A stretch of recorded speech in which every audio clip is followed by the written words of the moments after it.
started my journey being born in Maiduguri, the northern part of Nigeria. And my mother was a civil servant. My father's business had crumbled before I was born. And I remember we grew up in a location where there was no running water, there was no electricity. I saw water closet for the first time in my life at the age of 13. Myself and my siblings were literally jumping, flushing the thing, and it was a miracle, like, Omo, so there's something like this. Okay, it was an achievement.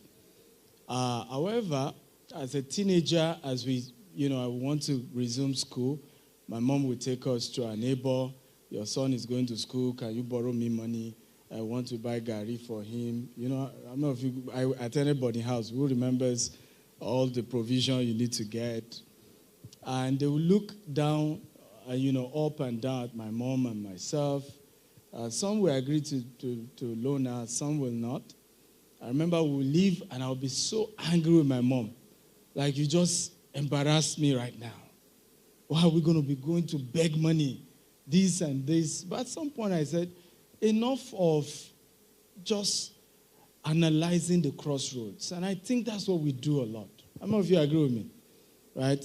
Particularly young people, we just are frustrated and then we analyze the crossroads. So I said, no, I must do something. There must be something I can do about this. And I started reading books on money. The first book on money I read was called Rich Dad, Poor Dad. And then Acres of Diamond, Richest Man in Babylon, Think and Grow Rich. And that started shifting my mind to, okay, so degrees are not the reasons for the poverty of my family. Because whenever I ask my mom, why are we poor? She tells me it's because she did not have a degree. Because she's joined NEPA, PACN, okay, at a young age. And in those days, you don't need a degree. And so our promotion was so stagnated. And she told me, Stephen, go to school, get a degree, and you get a good job, and you'll be rich. But here was I reading about Rich Dad Poor Dad, telling me it's not a degree that's going to make you rich. Because in the story of Rich Dad Poor Dad, his dad had a PhD and was still poor. And his rich dad did not even have a degree and was richer than his dad that had a PhD. So I said to myself, I will go to school and I'll get this degree. But even if there's no job for me, I will graduate and I will employ people. Ladies and gentlemen, today we have over 300 staff in 4 continents of the world.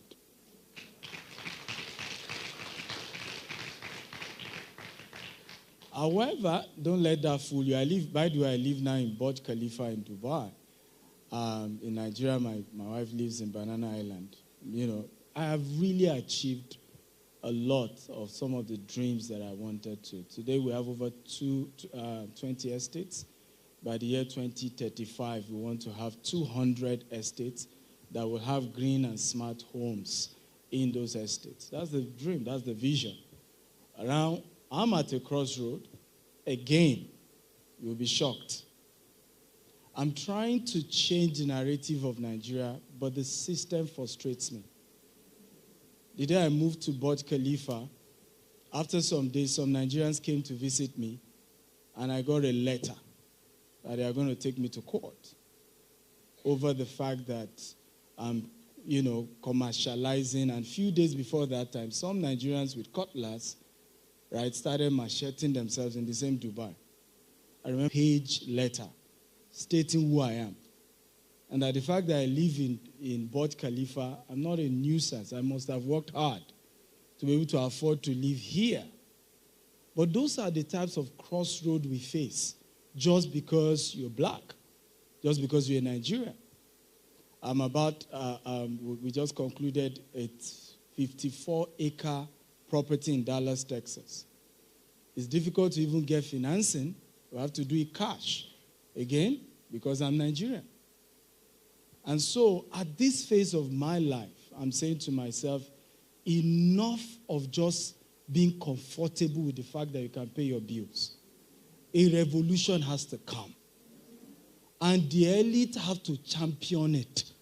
The fact that you are living a comfortable life right now does not mean you should not speak. Does not mean you should not complain. But let me tell you why everybody is silent. Particularly when you're comfortable. You must have made your money through the help of one government official. You must have. I was just coming from EFCC office this afternoon. I was training in my office and some of their men came. I remember following them to the office and I said, check your record. I don't do government contract. I'm not a politician. I'm a businessman. Right? And the fact that I've started criticizing your government, okay, does not mean you can come and harass me as you like. Today, what is my admonition to you sitting there? Number one, start your own government.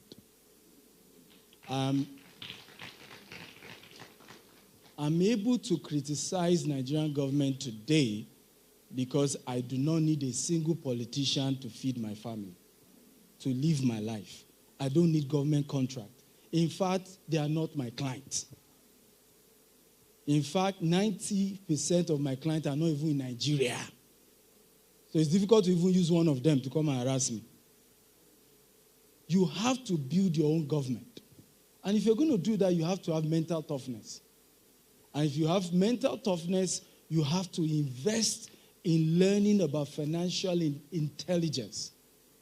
It's unfortunate that our universities don't teach how to be financially intelligent. And we have not invested in that enough.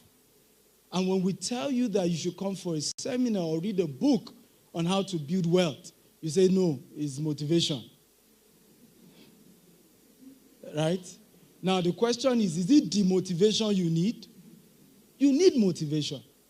I've said it over and over again to people in government. If you don't have people motivate you, you can't move forward. Nigeria does not need the government to move forward. Nigeria needs you to move forward.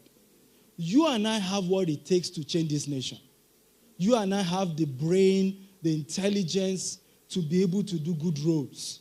Just like we are doing at GTEx. You can build good estates that will be safe for people to live in. You can multiply wealth for people. You can help people build wealth across the globe. Today we don't just sell properties in Nigeria, we do it all over. And I'm hearing that people in government are saying, how did he make his money? Well, ask them whether they investigated my poverty.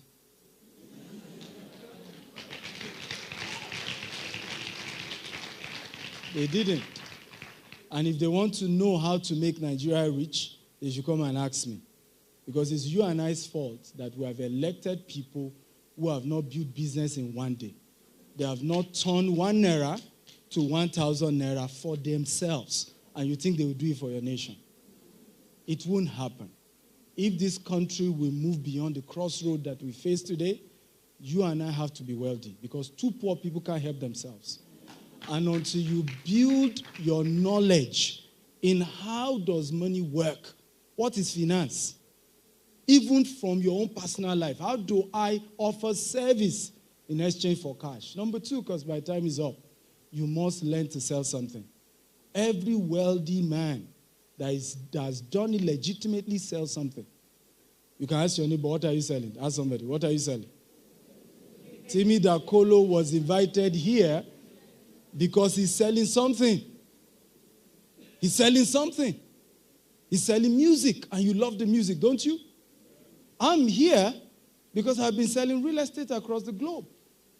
And not just that, I've also been selling the concept that a poor man from Maiduguri can become a globally recognized property developer, including the United States. That's what I'm selling. The question, what are you selling? From today, you must begin to love to sell. You must love to sell. Everybody that is successful today is selling something, including your religious leaders. Right? The more crowd they have, the more followers they have, is directly proportional to how much they have what? Marketed the gospel of Islam or the gospel of Jesus. So what exactly are you selling? If you are not selling something, you're going to be poor. Do you know why Nigeria is poor? We don't know how to sell this nation. You can go to UK, you will see their market come to Dubai. You can go to US, you see it on their TV, come to Dubai. When last have you seen come to Nigeria? Right? We don't know how to market. And we even, you know what we do that is worse? The best of us, as long as they don't support our government, we want to pull them down. Instead of what? Pushing them up. I said to somebody, I decided to relocate out of Nigeria because if I were to have started this business in America, I would be an Elon Musk today. I would have gotten several awards from government. Right? Several recognition from the president. But you know what? I'm not a politician. I don't have an electoral value, they say. But guess what? Things are about to change. Because from the tech industry to the real estate sector to the agri sector, we are raising young entrepreneurs who do not have political affiliation. We are raising entrepreneurs who do not need politicians to survive. And give it some time, we will take this nation. You and I. Whether we are in diaspora, whether we are residing here, we will take this nation. And I want to beg you as this election comes, vote your conscience. Vote right leaders, because we are in a crossroad. It doesn't matter who you vote, Nigeria is in trouble. Right? Either it's Tinubu or Atiku or Obi, they are not going to fix it overnight. This nation is in trouble. Is in real trouble. But together, as long as you keep listening to message of hope and turn yourself to one of those change agents that you will say, EFCC has nothing on me.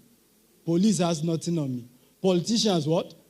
Have nothing on me because I built my business legitimately. And lastly, as I wrap up, and this is very important, look for good mentors and either serve or pay them. I met a young man 2 days ago. He was working as an assistant to a businessman. And I said to him, you are fortunate to be an executive assistant to this man. Because what most of your mates who are wasting their time tweeting, instead of tweeting their ideas, tweeting their innovation, tweeting their business, and are looking for who to blame and who to insult every day. You are learning under a successful entrepreneur. And I said, it's a matter of time.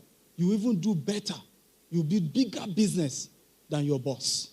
You have to understand as difficult as it is to have heroes in Nigeria, as difficult as it is to find good mentors, to find good role models, you must still look for one. Ultimately, there's no perfect person. You can't rise to where I am today if you don't have people behind you. Today, anywhere in the world, no matter the challenge I face, there are people who stand up for me and say, I know that guy. I've done business with him. He's a credible guy. You have to intentionally build business mentors. I know many of you have religious mentors, but you need business mentors who can show you how they turned 1,000. By the way, I started this company 1,000 naira, and we have built multi-billion-naira corporation in 4 continents. You need mentors like that. I love you, and thank you for listening. I'm Stephen.